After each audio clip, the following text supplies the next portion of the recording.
Welcome to our third online session in our Times Like These series. This time we're going to be focusing on the church as family and family as church, chatting about family discipleship, what we're learning as a church, and about the potential of failing or flourishing, hopefully, as family. Our first session was about connecting with schools through assemblies, and last time we were thinking about SU and the new normal. And just to let you know that they are free to use, so let me encourage you, if you haven't already, go back and check those out, or possibly signpost someone to those, and you can do that through our Facebook page or YouTube channel. Simply search Scripture Union NI. In today's session, I'm going to be having a conversation with a man named Ed, and I'll let him introduce himself in just a second. But also coming up, we're going to be hearing from some Northern Irish church workers, and they're learning what they're offering in terms of advice for parents and church workers in times like these. Now, the reason for calling this session Church as Family and Family as Church is because of a course that I did during lockdown with a guy called Timothy Paul Jones. And I love this idea that from the Bible, looking at good key texts from chapter 6's Deuteronomy and Ephesians, we see that God has called parents to take responsibility for the Christian formation of their children, but also that generations need one another. And this is where we get this idea of intergenerational ministry from, or as a guy called Terry Williams from SU Australia terms, intergenerational ministry, because relationship is so important in all of this.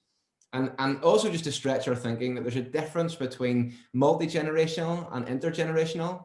It's the difference between the shuffle button and the repeat button. We want intergenerational, not just separate ages. And this idea of discipleship, it's a combination of direction and affection. And certainly in the current climate that we're in, how do we move from putting on attractional events, which seem to be the norm, to creating attractional communities, even in our own homes? This idea even that hospitality in our neighborhoods can be something that we can bring. See, the language in the Bible describes our relationship with God in different ways. And one way that relationship is described is like a child resembling a parent. We're made in his image. So this family theme is important in the Bible. See, church is family, and that's how we're made to relate to one another. But family is church. Think of a family reunion, different ages, different stages. If everyone was between the ages of 21 to 25, I'd think it'd be a pretty weird family. Even biblical language of the households of faith, Ephesians 2:14 to 22. And then this idea of family as church, that the home is rehearsal for what God has called us to do in the church. One of the guys that I've been talking to recently said that they did communion with their kids, and it taught them over time when to be quiet, when to reflect, when to pray. And you're teaching habits that are shown then whenever the church meets as family. Martin Luther said that the home is a school for character, context for rehearsal. And if there's things that you want to see in the church, then one of the best ways is to get people to practice that in the home. We don't want people to put on a fake mask, speaking of masks, but having homes where the gospel is authentically practiced and modeled. One example of that is just being able to say sorry. Where one mum that I know left their oldest daughter upstairs with their youngest. The youngest stuck the shower on and was trying to create a scene from The Little Mermaid. And whenever the mum came up, she got really angry with the older daughter. But she realized actually she shouldn't have left her older daughter in charge. And so she apologized to her. We want to model that idea of grace. We want to model that idea of forgiveness. We want to model authentic gospel living. So church is family and family is church. Hopefully that gives it a bit of a context and setting the scene. Now, you may wonder why earlier I said about hearing from Northern Irish church workers, and that's because you're about to hear from an English accent. Isn't that right, Ed? Very, very English. Sorry about that. Please don't apologize. Ed, can you tell us a bit about yourself, who you are and what you do? Yes, my name is Ed Drew. I'm the director of an organisation called Faith in Kids, and we exist, there you go, to support churches and parents in raising children to trust in Jesus Christ eternally. So I guess our sweet spot, wonderfully, exactly as you say, is how can we help parents and churches to partner together in raising children? So, your introduction to this topic, I think, is our heartbeat, which is, I think parents normally think church will do most of it for them. And that's not the Bible's way. And the data says it doesn't actually work that well either. We need parents to be enjoying showing their children Christ. That Martin Luther quote, for parents to get that their role is to be equipping their children for the day they are not there, training them in the home for that day that parents probably most of the time don't really believe will ever exist, when their children will not just wash their own sheets and cook their own dinners, but will build friendships, reach their friends for Christ, will go to work praying that they might work hard for Christ that day, will walk into a church where they know no one and say to themselves, I need to get to know people because church matters even when I know no one. Can we as parents be doing that normal day-to-day business intentionally for Jesus Christ? That's what Faith in Kids is about. That's what I do. I am married to Mary. We have 3 children aged between 6 and 13. So I am living the messy dream, and I live in southwest London. Just to let you know that this recording today is going to be a crossover. So if you want to hear a slightly different and edited version, then check out the Faith in Kids podcast. Or if you're listening to Faith in Kids, come and check this out through our YouTube channel, Scripture Union NI. So by way of a follow-up then, where did the idea of Faith in Kids come from? Like all great ideas, it wasn't mine and it wasn't deliberate. I worked for 12 years for a great church in southwest London called Dundonald's Church, where when I arrived, we had about 50 children each Sunday. And when I left, we had about 200 children each Sunday. And that was the Lord's great providence. And I just hung on for the ride. And towards the end of my time there, that sad time when I realized probably it was time for me to move on, that there was someone better than me who could disciple and grow these families more than I could. I wondered, more and more people were saying to me, what is it you're doing? And you can only say awkwardly the normal stuff so many times before they want to go, come on, Ed, what is it actually that happens? So I was more and more answering people's questions, writing, giving people the resources we were writing. So Faith in Kids was born out of that simple idea, which is at the moment, I think churches are struggling. Not many churches feel confident in what to offer families. Not many churches are able to say, look, we're doing the old story and we know how to reach families and we know how to support families. Now, I don't know all the answers to those questions, but I know some. So I'm trying to encourage churches that they can keep going. So we set up Faith in Kids. We're now an organization of about 8. We're in year number 4. We're growing, we're enjoying it. And we're really grateful to hear that for some churches, for some families, we are encouraging them to take steps. And have you always had a heart for family ministry? No, I haven't. When I started working for a church too long ago to mention, the only children I'd met were my 3 nieces, my brother's 3 wonderful daughters. I'd never been a primary school teacher. I didn't know any other children. And as part of my excellent training, I was given a class of 5-year-olds with a very able woman. And dear Jenny, I was part of her class, really. And I was amazed as Jenny taught the Bible to children in a way I hadn't had as a child. I just looked on. And then I had a go. And then slowly people said, Ed, you seem to be better at this than some. And so there was a moment when someone said, would you like to be our children's worker? And I said, yeah. I mean, it now makes sense to me. I now love it. And I think really what I was agreeing to was, are you willing, Ed, to be taught by godly parents how to raise children to know Christ? That's what I agreed to. And that's what they did for me. And I think it's true that the Lord gives us a heart and a passion for those he puts in our way. So I would say, don't get hung up for too long on whether you're going to work with international students or teenagers or children or women or men or sportsmen. Who has God put in your way? I bet you're starting to love them. Let's do ministry with them. Phil, I would love to ask you, we are both involved in this lovely business of discipling, supporting families, churches. Now, it's always hard to sort of describe your own culture, but through some wonderful Northern Irish friends I have, it's clear to me that you have more of a sort of residual Christian culture And I think that, I mean, residual sounds like an unkind word. I think your churches probably still have a memory, are still more able to disciple families. Are you able to speak into that a bit, in that what you see as the culture in Northern Ireland and how that might support or hinder families? Yeah, I think Northern Ireland, yeah, it's quite a religious culture. You know, there's certain places in Northern Ireland that you could describe as the being part of the Bible Belt, and with that comes strengths and weaknesses. I guess one of the dangers is that we kind of take that for granted. We assume too much. I think it was Don Carson who talks about only being 3 generations away from a forgetting generation. You know, it starts with the knowing generation, but you have to be very unassuming and very clear as you kind of share the gospel with the next generation.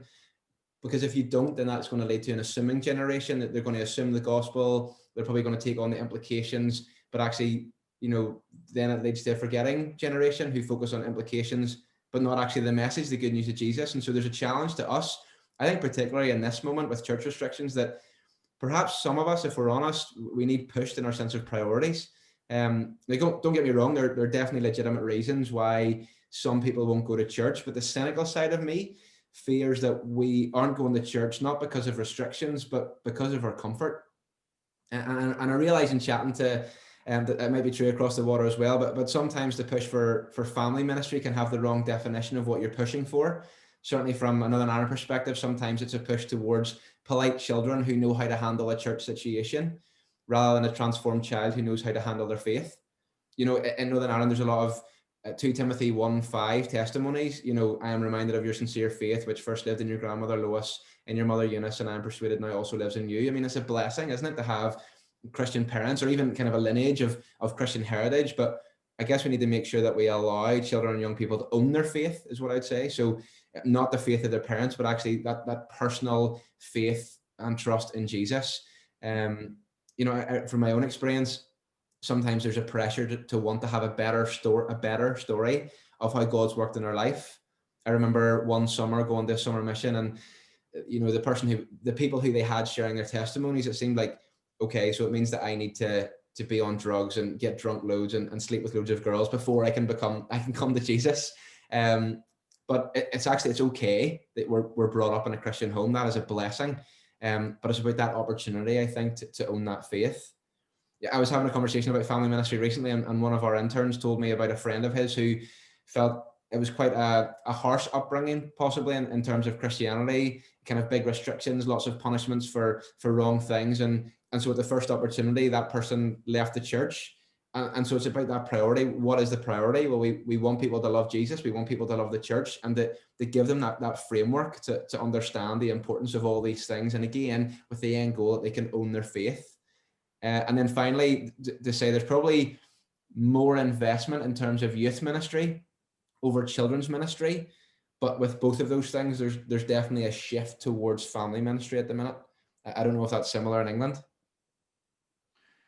I think it needs to be similar in England. I think one thing that lockdown has revealed is that, if you like, before lockdown, I think churches and families were tempted to believe Sunday school and youth ministry would do the job. Mm. That 1 hour a week was enough for a child to grow up passionate about Christ. And it's never been the case. If you read the story of Acts, they didn't believe in 1 hour a week to raise people to know Christ. So I think one effect of lockdown is, whereas before our children, young people might have been happy to go to church because probably they knew they were going to be in a room with people who loved them and they knew really well, because our churches are great. In lockdown, we're trying to say, come on, come in front of this screen, we're going to hear more about Jesus. And our kids are thinking, that doesn't sound appealing at all. So what we've perhaps discovered is our children are passionate about their local church, but not quite so passionate about Jesus Christ. And raising children to own Jesus. Now, if you're passionate about your local church, and by that I just mean the people in it, that can be a form of religion. You know, every Sunday I'm going to go to these people I love. Now, people go to rugby for that reason. I used to play rugby very badly. I went to rugby club every week for the people. So we as parents, it's a question to keep asking yourself: first of all, if they're still agreeing to go to church, are they going because it's better than a rugby club, or on a par with a rugby club? Because there might come a day when either they're bored of that church, or they move away from that church, and they're going to have to start to want to love it themselves. And then it's Jesus Christ, not the local church. In other words, you love Jesus Christ, so you love the local church, so you want to be there. So, yeah, it's about getting it the right way around, isn't it? yeah. One of the reasons that I'm just so grateful to be able to have this conversation with you is something that I saw you do during lockdown. Do you want to tell people a bit about what that was? Yes. Look, my life was turned upside down at the start of lockdown, like everyone else's. And I thought that I'm always looking for opportunities for families to be opening the Bible together. And we had Joe Wicks doing PE at 9 o'clock. And I just thought, I get why this is happening. Yeah, that's it. Is because no one is taking their kids to school and no one is going to work. So we're all in our homes at 9.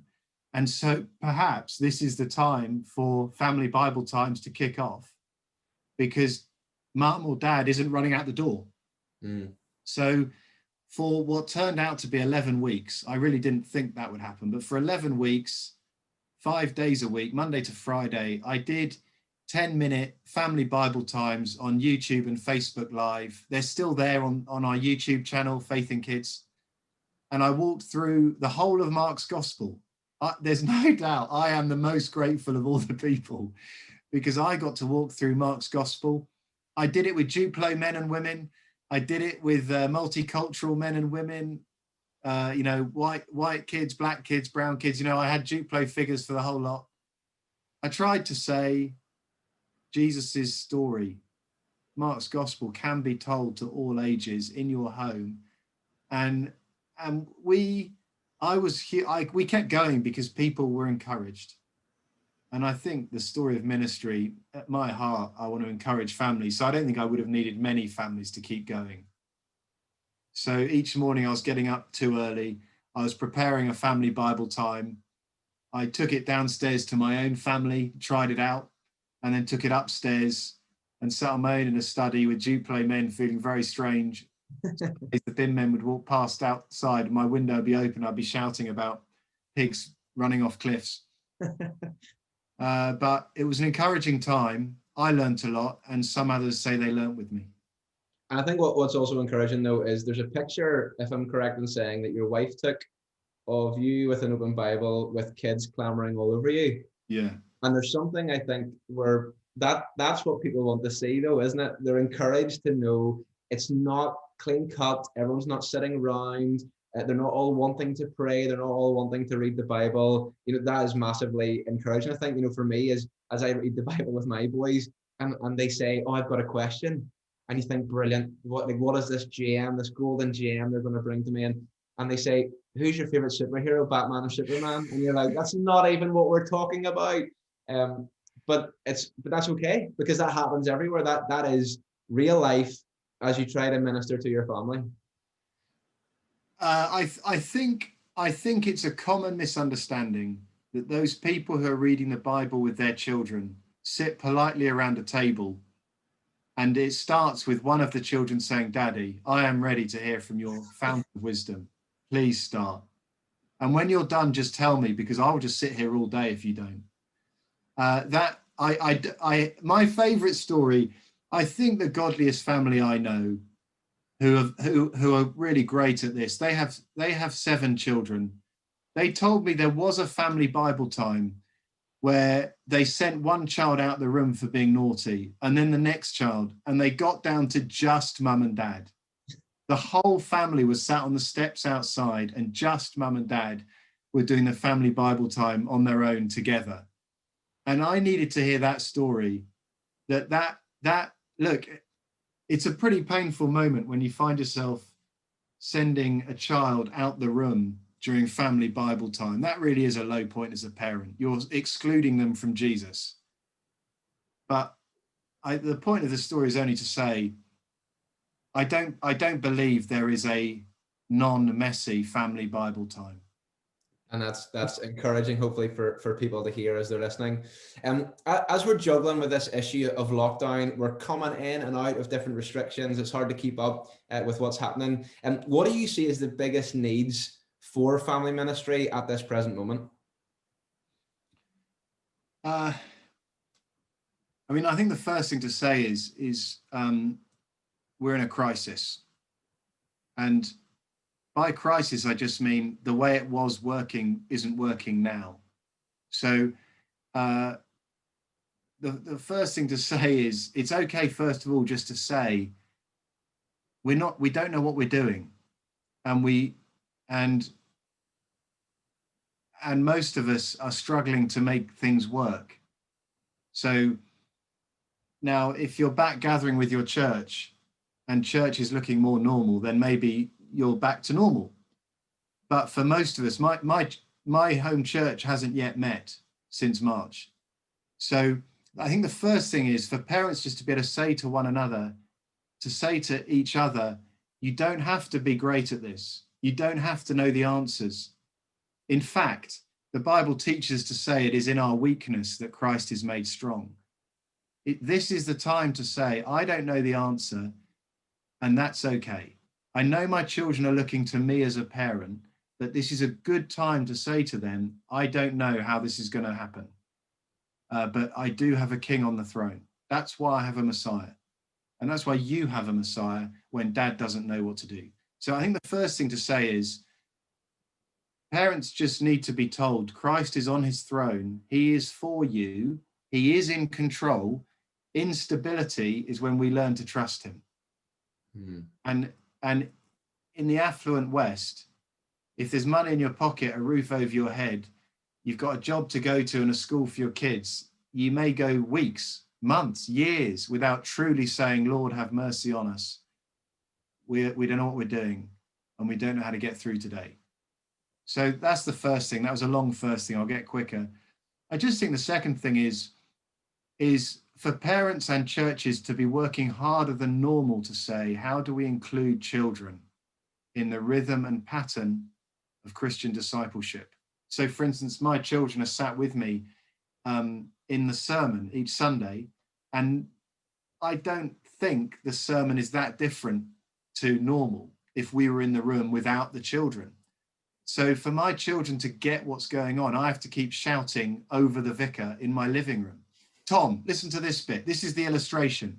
Beth, quiet. He's going to explain the big idea. Or quick, rewind 20 seconds. He just told us the big way we're going to live this.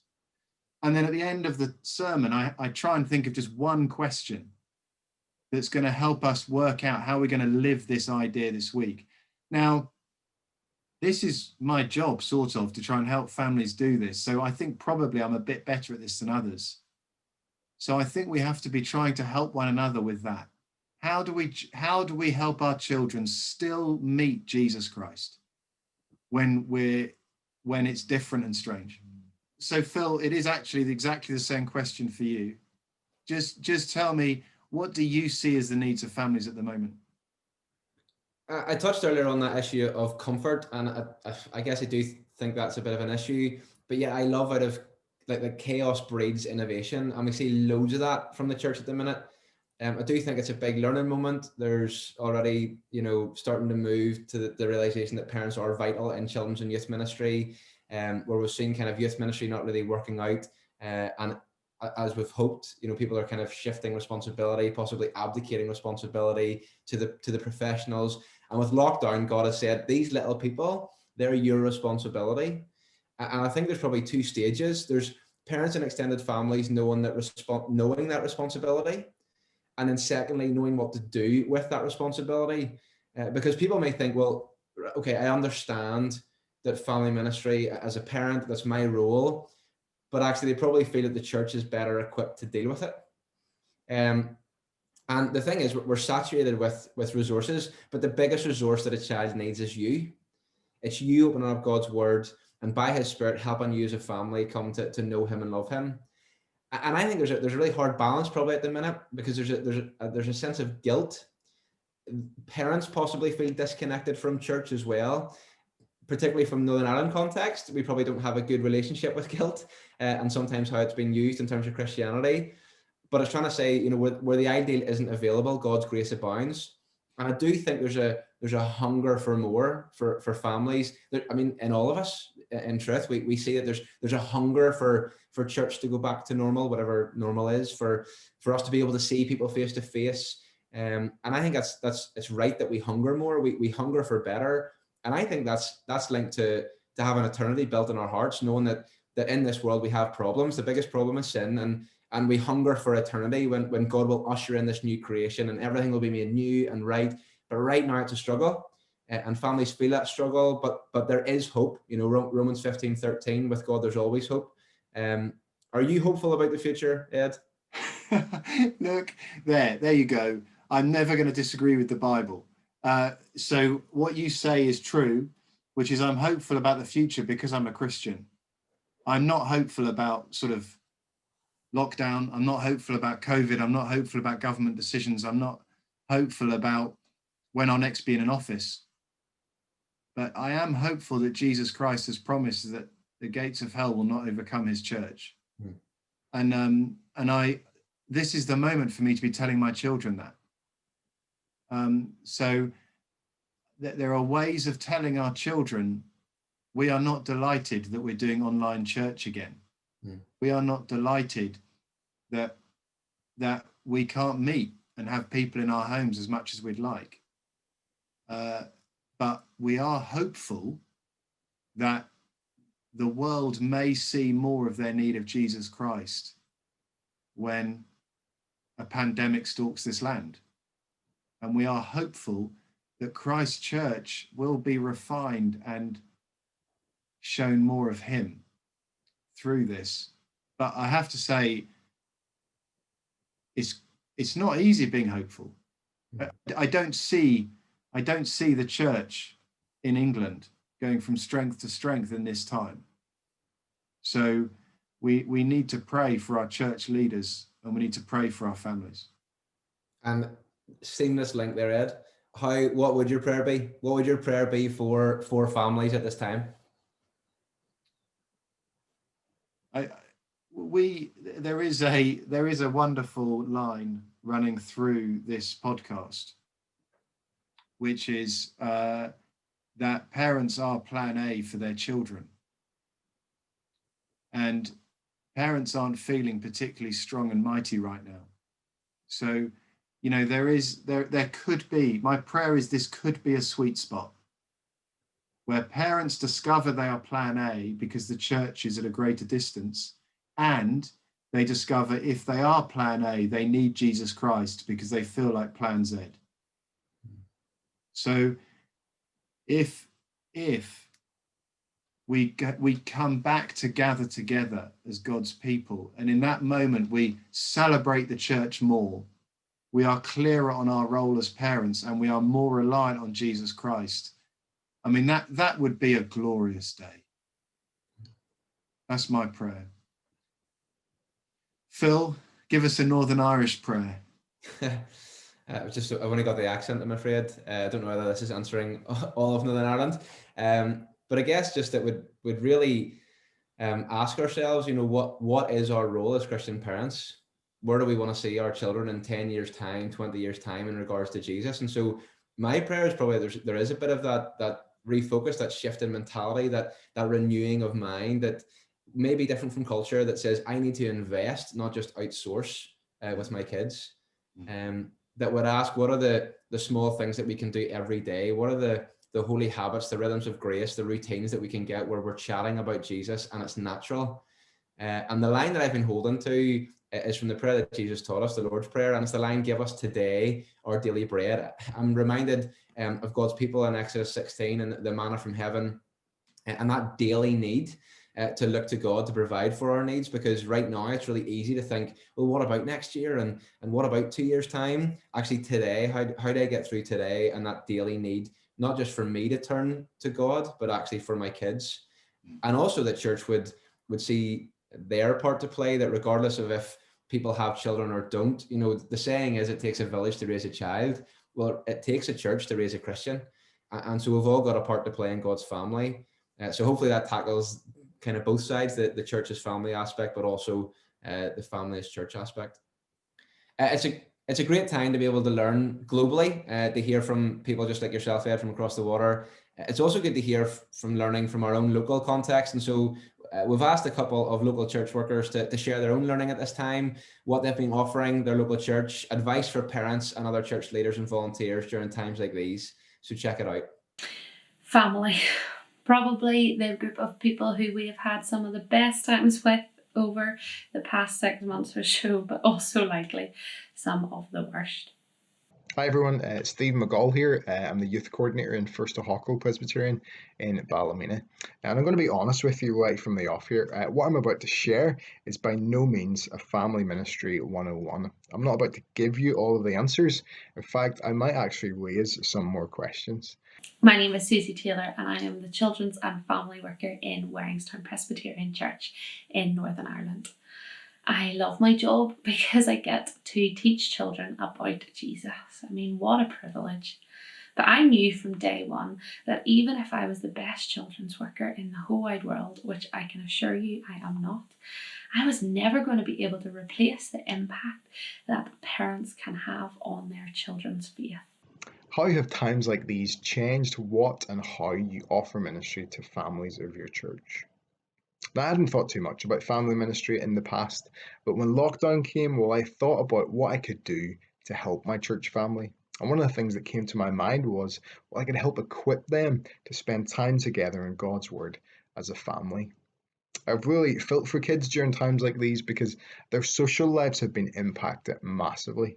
It's easy if you're a teen to keep in touch with people online, but kids, well, they don't really have the same opportunities or options. So I wanted to do something aimed at them, but that brought their family into it as well. I didn't do anything big. I simply used a great little family devotion based on Easter called The Wonder of Easter. And I posted 3 things on a Tuesday and a Thursday. I posted a 5-minute devotional video that taught the main point of the Bible reading. I then shared an image that had the reading, some questions, and then a prayer prompt. And finally, I gave some activity ideas that were linked to the passage. It might just have taken about 15 minutes to do together, but my hope was that it would give families a simple kind of structure that then they could take forward once the series was over. As a church, we also did a simplified version of our Holiday Bible Club online. It only lasted about 20 minutes, mainly because I'd heard from lots of parents that they were finding it hard to get their kids to focus when watching something. And so again, it involved just a few simple elements: prayer, singing, a Bible reading and some teaching, a craft, and then a photo challenge. Now, the photo challenge was great because it involved kids getting their parents to take the picture for them, and then they had to send it to me. And I really liked the idea of kids having to ask for help and therefore opening up a conversation with their parents about what they'd been learning from God's Word. Right before lockdown happened, we were about to run an event called Faith at Home, and we decided to cancel that because it was just getting a bit too risky to meet together. Wow, 6 months on, and Faith at Home was not a training event, it was literally reality, because there was no other option than Faith at Home. We made YouTube videos and sent those out to our families, and they were really intentionally made that families would sit down and watch those together, as opposed to a video that parents could stick on for their children and leave them to it. There was opportunities throughout those videos to pause and ask questions, pause and play a game, pause and pray together, and lots of opportunities to praise God together as well. From those videos, we wonderfully saw 6 children that we know of coming to faith, asking Jesus into their heart. And a big part of that, I know, was that because they were sitting with their parents in a comfortable and safe environment, and while God was speaking to them and working in their mind, they could turn to somebody who they love and trust and ask those questions. How did I become a Christian? Mum, are you a Christian? What does that really mean? How do I ask Jesus into my heart? Those questions that might be going round in their head as they sit in our programs on a Sunday morning, but possibly by the time they have had some juice and biscuits and ran around the hall and chased their friends and then driven home, have gone out of their heads again. And so what a wonderful opportunity for our parents to witness their children coming to faith, be a part of that, and to worship together as a family. As we have progressed through lockdown and as we have started to phase back into church, we're being really intentional still in faith at home.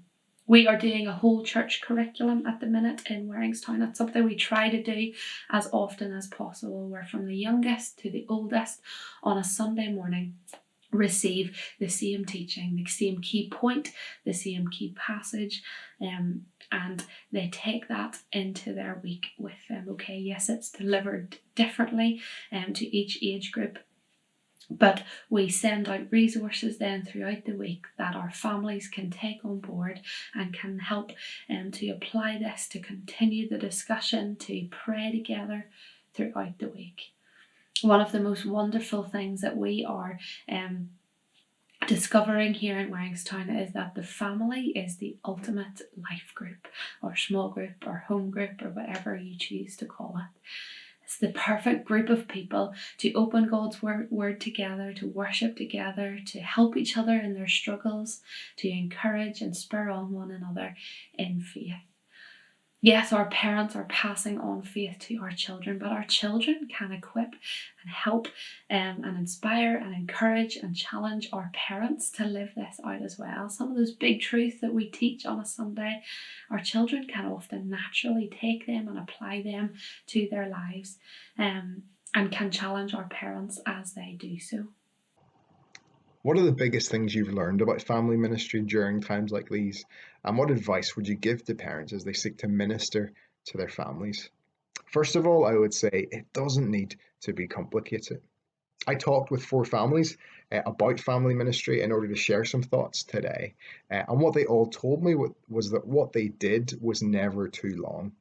In fact, my friends Mark and Jen from Scotland suggest that the principle of 1 minute for each year old the kids are. So you'd spend around 6 minutes with a 6-year-old. They also had similar elements and structures for their family time. They read the Bible, they talked about it, they prayed, and often they would sing. Secondly, I would say regular small stuff is better than sporadic big things.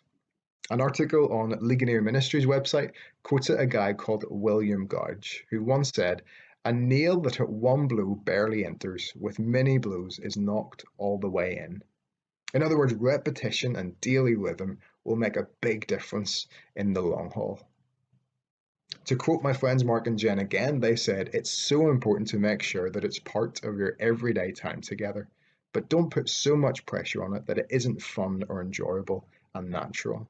Keep it short and snappy at first, especially if kids are young." There's also a sense in which the best advice to give would be give things a go.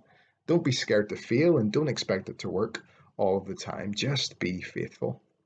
My friend Chris, he said this, "Just do it and don't be afraid to fail.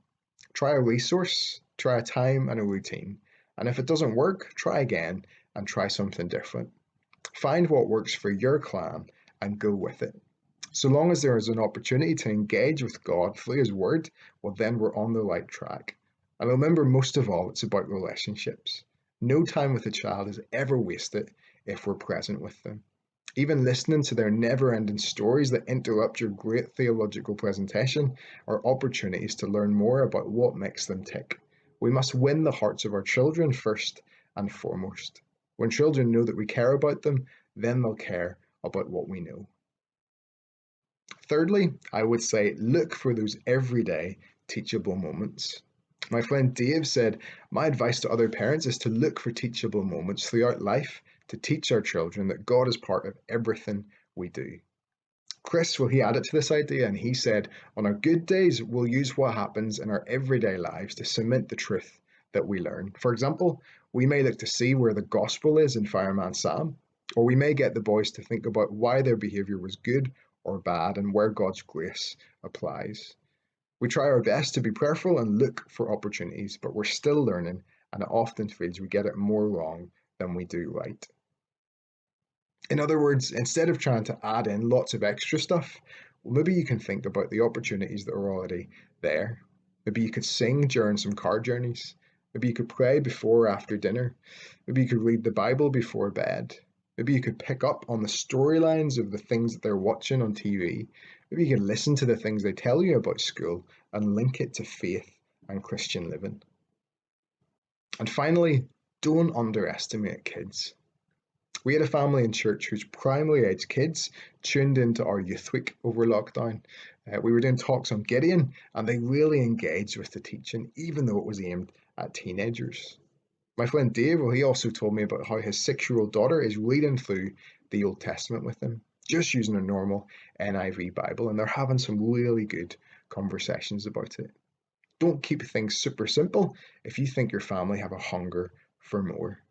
And if you are a parent, can I just encourage you to be praying for your children, to be taking every opportunity possible, to not be neglecting faith because church is maybe not an option at the minute, but to be really seeking to do that in the home. Please, please do something. It would be impossible for me to start giving practical examples for every family in every church congregation. Please do get in touch with me if you would like to chat to me more. I'll stick my email in this video. But what works for my families in my context might not work for your context, and might work for one family but might not work for the rest. And so please consider each of your families as you prepare your sermons, as you plan for the week ahead. And parents, please be always thinking about how you can pass on your faith to your child. What an exciting opportunity that we have, that maybe we have some more time on our hands at the minute as well. We're not running here, there and everywhere. Let's take this opportunity to open the Bible, to pray together, to worship together, and to grow in faith together. And the final question from Phil, any advice to church leaders or volunteers who might be watching as they seek to minister to families? Well, again, taking feedback from the families I've been talking to, I think we as church leaders can do 2 things. First of all, we can teach. We can teach the importance of family worship and the chief responsibility that parents and family have in the spiritual nourishment of a child. And secondly, we can equip.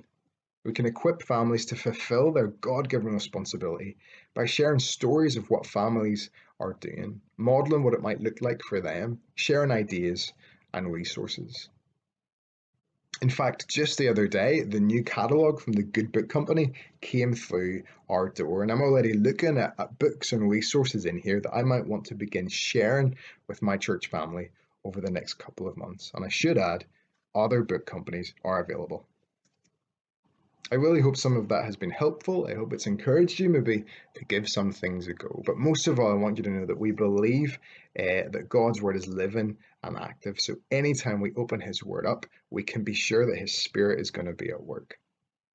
If you are a church leader or worker listening at the minute, can I just encourage you to always have faith at home on your radar, to be thinking, right, how can our children and our parents do this week? How can I really encourage our parents and equip our parents to help their children do this week?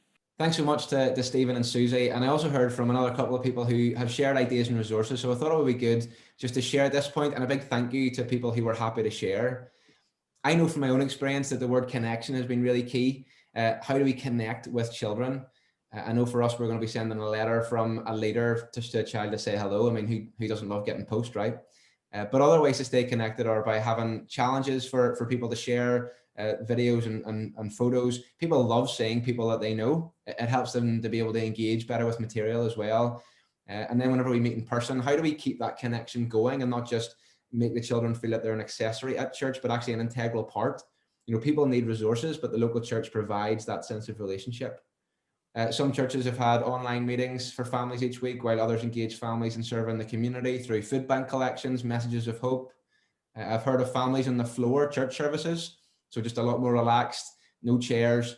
That provides more space, doesn't it? But again, it's just that thinking outside the box. Even a chalk walk, so around the church looks a bit like hopscotch, I guess, but there's an activity or a prayer activity at each square, or people trying muddy church, not messy church, but muddy church.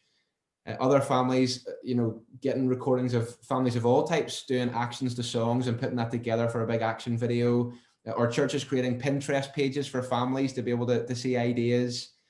I know we're talking a lot about family and focusing on kids, but there are those big kids, the older generation, who need help and consideration, not just something to dwell on because of the focus of what we're talking about right now. But I did hear of a church who sent out gifts and activity packs to older people who possibly don't have internet connection.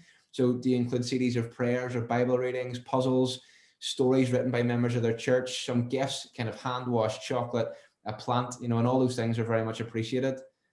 From a more individual family perspective, Here to Stay, Here to, the number 2, Stay, it started as a collaboration of Christian organisations in Australia, and you can check it out at heretostay.org.au. It has some great challenges in terms of 2 foundational principles and 8 formational pillars, and if you want to see what those are, then you can check those out. But they've also produced chat mats, which are to be used at mealtimes to help you explore the Christian faith together. Care for the Family is an organisation which is really helpful and informative in terms of family ministry. They have the Kitchen Table Project, which is a movement of mums, dads and carers who want to inspire faith that lasts in their children. And so there's some practical help, but maybe you're actually at the stage where people just need to be inspired in their roles as parents. So they've also got a session called Inspire, which is just a really easy to run small group discussion to start that idea of thinking and to realize the responsibility that we have as parents. Some apps out there, there's a Table Talk app. Again, it's that idea of how do you ask questions and get good discussion going. There's the Parent Cue app. It just cues you to have simple and meaningful faith moments with your kid that fits seamlessly into the daily rhythm of your life. There's parentingforfaith.org, which is linked with the Bible Reading Fellowship, but you can check that out. And then at SUNI, we have 2 family devotion resources. So we've got a 7-session one on one another verses in Scripture, and we've also got 5 on the Lord's Prayer. So as I've said before, there's plenty of resources out there, but the biggest resource that we want to push is you. And we know that so many people have stepped up in terms of what to offer families, possibly even stepped out in terms of their comfort zone, putting themselves in front of a camera and feeling that they have to be a children's entertainer. But perhaps you've been doing some things, you've watched some things yourself. This is your chance in the comment section to put down maybe what you've shared or what you've been involved in. But wait, there's more. What about faith in kids, Ed? What's your kind of focus? What's your priorities at this stage? We have just come out of a period of doing a lot of podcasts.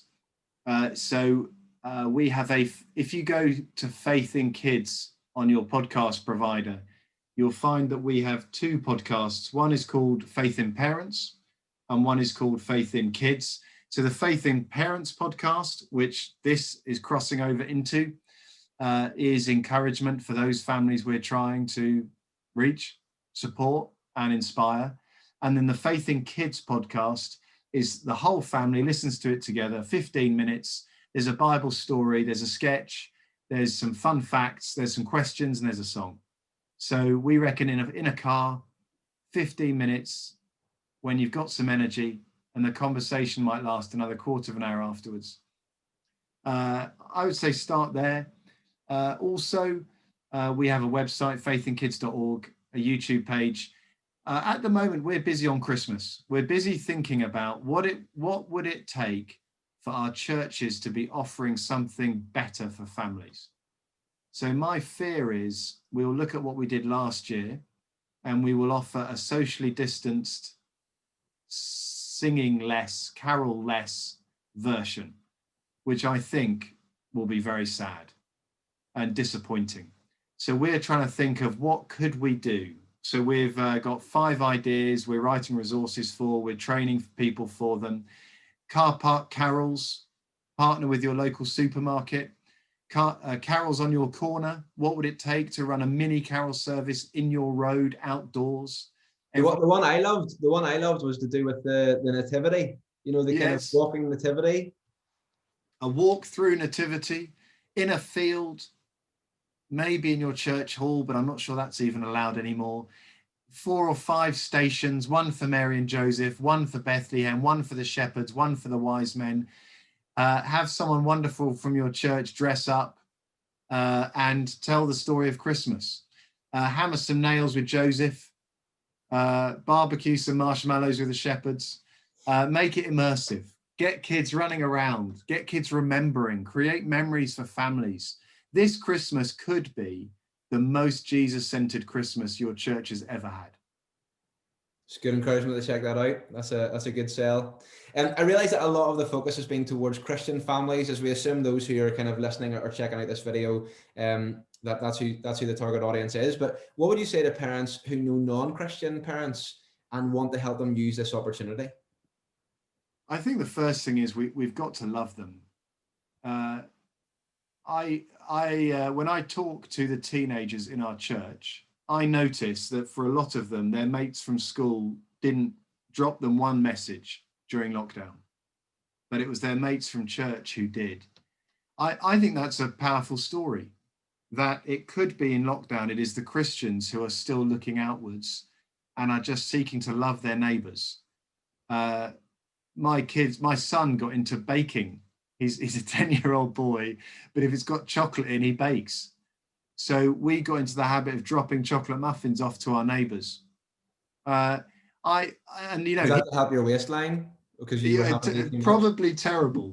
And I've never made him wash his hands so much. I thought, if we're responsible for spreading COVID up and down our road, I'll never be able to look them in the eye. But will we come out of COVID, and for once we won't be the hypocrites and we won't be the judgmental folk. We'll be the ones who delivered brownies. And maybe when we come up with that invitation to car park carols, they'll say, yeah, this year I will.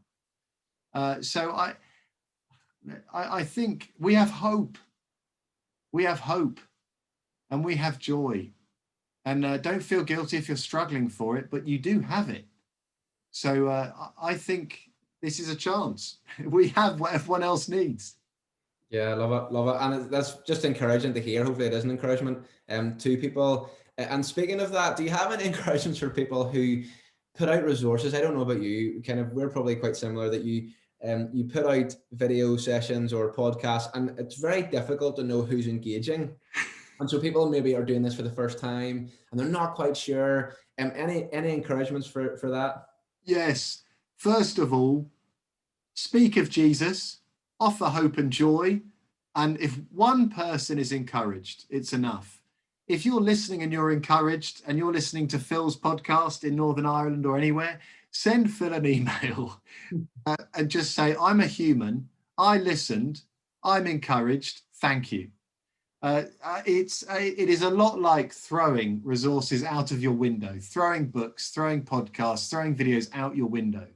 You have no idea where they'll land. You have no idea if they'll land. Will they be just taken away with the wind, never to be seen again? So if we get an email a week, it's enough for us to keep going. The email a week matters far more than financial donations. An email that says, we give thanks to the Lord for what you're doing. My son jumped up and down when he heard that. Whatever it is, tell us what it was. Just send us one of those. Send Phil one of those. Yeah, no one ever comes home from a day feeling over encouraged. So yeah, I think that's fair. Yeah, how do we encourage each other in these times, particularly people who are maybe you've been checking out other family resources? Do get in touch with those people and do encourage them. That's a great tip. And what other top tips do you have? I know in terms of I guess I've realized it's probably more in the small things. That's something that stood out for me. And I remember hearing you actually on another podcast, and one of the things you talked about, and it's something so simple, but just the idea of just play Christian music, where you can, Christian kids music, play it loud, play it often, because it does stick in people's heads. Is there any other small things like that? How do we help? What are the top tips in the small moments? I think probably I would just differentiate by age. So if you have under 5s, it's chaos. I know that. So particularly for under 5s, have a Christian CD in the car, a Christian CD in the kitchen. Just keep playing Christian music. Pray before meals and open the Bible before bed. So for under 5s, just keep doing it. Keep doing it. They're noticing, they're watching. Well done. Yeah. I think 5s to 11s. I think here, let's shout a bit less and explain a bit more. So 5s to 11s, they are now independent and they don't necessarily do what we ask. So we normally resort just to shouting louder or worse. I don't know what your default setting is. So for 5s to 11s, let's just take a moment to explain. Take a moment to ask them a question. Tell me what you're feeling at the moment. And it might be an hour later, when the heat is gone, the conflict is forgotten. Just take a moment. You don't have to do it every hour, but occasionally, just let's talk through that. How are you feeling? How did it go? Is there something from the Bible that helps you and I to work out how that could have gone differently? You talked about apologizing. You might end up apologizing, but pray to finish. Over 13s, over 11s, my top tip here would be allow them to express doubts, allow them to express questions, allow them to express anger. The research says our teenagers are still watching you. They might be angry, they might have slammed their door, they might be refusing to go to church, they're still watching. What will you say when they're angry? Will you listen to them? Will you forgive them? Will you give them another chance? Will you love them? So allow them to ask their questions. Allow them to say, I don't get it. Ask them to say, do you get this? Do you believe this? Let them do more of the talking. Keep the conversation going. And I know how hard it is because you're thinking panic. It's all going off the rails. Just keep talking, even when it's discouraging, even when they're not expressing faith. Keep listening to them. Yeah, I was listening to a talk from Tim Keller, who was kind of sharing that type of idea. As a pastor, again, it's that expectation that everything's going well and there's no issues. But actually, whenever it comes to, they start to question whether they should even be going to church, having those conversations and being allowed to be honest and, going on that journey with them. Yeah, is really, really important. Well, that's been some discussion. We've talked about a lot. Hopefully you're able to join in that discussion through the chat function by getting in touch with Scripture Union and I or Faith in Kids, by continuing these conversations in your own local church context, your own local church family and in your own family. And we hope this has helped as we seek to allow and help people to flourish as Christian families. Ed, a massive thank you to you. I really appreciate your time, your heart, your wisdom into this subject matter. And join us next time, which will be Wednesday, the 11th of November, as we think about chaplaincy. Pastoral care seems to be a big one on the agenda for schools. And so how can the local church and Christians think about some principles and practicalities in terms of chaplaincy work? Thanks so much for listening. And until next time, God bless.